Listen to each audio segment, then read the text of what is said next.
feel like that place in history? Yeah, to be honest, no, I'm not sure if it's really sunk in yet. Sort of come off and then we're straight out there in the field, and obviously a pretty tough job ahead of us to try and get 10 wickets to win the game. So haven't sort of had too much time to think about it, but yeah, clearly a pretty special day for me. Yeah. Is it even more special than the first one in a way? Because you said after the first one, it's just one innings, I've got to do it again, and you've done it immediately. Yeah, I think so. Like I say, to get one was I guess more sort of, mixture of excitement, but relief as well to finally sort of tick that off, and just I guess happy with the way I played today. After doing some hard work last night, we were under a bit of pressure to come out today and to be able to bat like that and have a little bit of fun towards the end, which is something that I don't think Test matches you don't get that chance very often.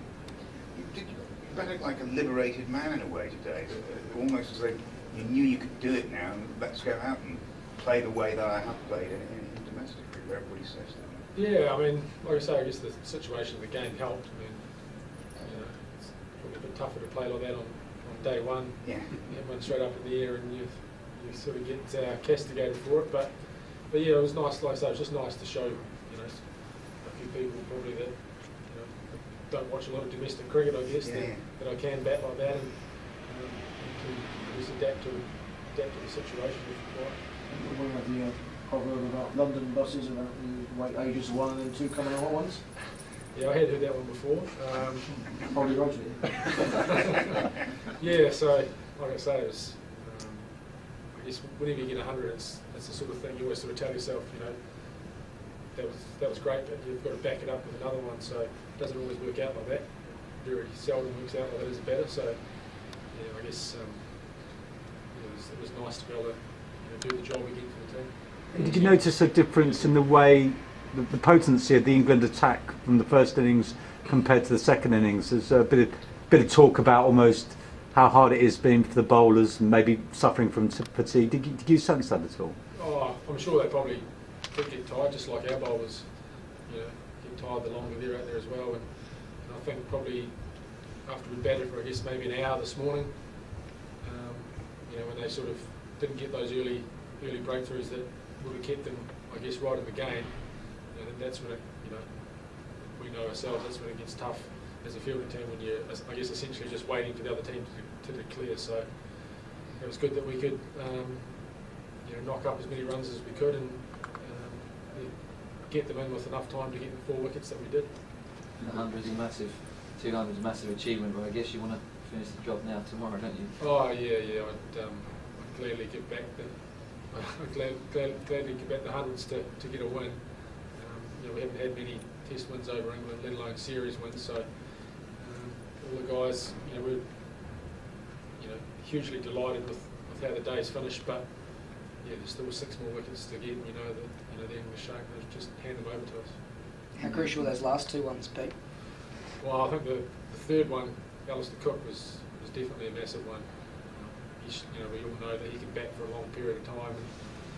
And, apart from early on, he hadn't looked like giving us a sniff really. So yeah, that was a massive wicket and an amazing catch by Dino. And the last one was, I guess, a little bit of icing on the cake and another amazing catch. I think some microphone picked up backfire at one point saying he hasn't got any offside shots, but he didn't really need any, did you, by particularly? So.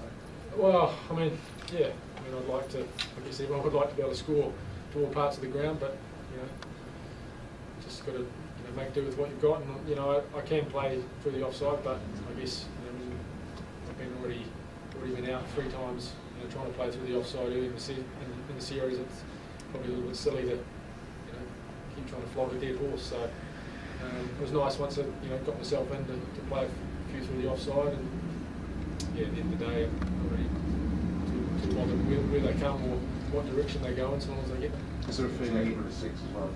Test 100 with 6? Yeah, well, I guess the first innings was a bit sort of nervy, and I decided when we come back out after lunch, I decided I was just going to play the same way as I had been before, regardless of what score I was on. And yeah, it was. I guess it was made for slightly less of a nerve-wracking time for myself, anyway.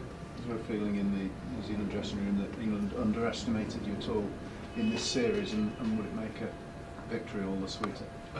Oh, no, I don't think so. I mean, if I guess if they had underestimated them, then probably after the first test and didn't even, then you'd think that, you know, they would have realised then that, you know, they've got a real contest on their hands. So I'm sure that wasn't the case. But I think beating, to be honest, for any New Zealander, beating England in any sport is, you know, is a pretty sweet thing. So, you know, fingers crossed we can do the hard work again tomorrow and get those things with us. But we're certainly not counting our chickens yet. You've got a day to go. I mean, but already, do you sense you've achieved a lot, and this is going to be a massive boost for New Zealand cricket, given, you know, the way you were going into the series? Oh, yeah, I guess so. But yeah, I think to get this close to getting a win, if we don't finish the job off now, then I think it'll be, you know, pretty tough to swallow. So yeah, there's, you know, like I say, 6 wickets to get. Yeah, certainly no one's getting too far ahead of themselves, but obviously delighted with how we've gone so far.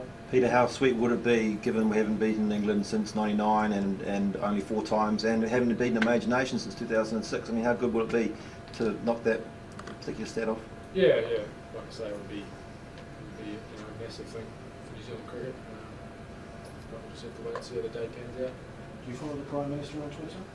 No, I'm not on Twitter. Are you aware that he tweeted about you during the day? No, I hadn't heard that. So I guess, congratulated you on your feat on Twitter, apparently. yeah, I guess that's one to cross off the list. Just getting back to Peter's ear to 99, I mean, it was a premeditated shot, but where did that come from the last day? Oh, I guess I sort of had. I thought if he pitches it up, I'd have it back over his head. So, yeah, just one of those things really. Sort of, I just wanted to get there really and make sure that we, you know, keep being aggressive, and, you know, I sort of didn't want to, I guess, try and sort of slow down too much, you know, looking for a personal milestone. Is this slightly surreal for you? I mean, at the start of the season, you're kind of out of the national frame, and suddenly you're sitting in front of the press, 200s in a match under your belt. Yeah, well, you know, I guess it just shows it's, you know, it's a funny old game, and you know, I think hopefully just proves that if you keep sticking at it and you don't lose faith in yourself, then, you know, good things can happen. You might just have a trip to England in May. Yeah, hopefully. I certainly wasn't planning on making that trip. Probably, you know, 3 or 4 months ago. But we'll just have to wait and see how things go. Thanks very much. Thank you. Cheers, guys.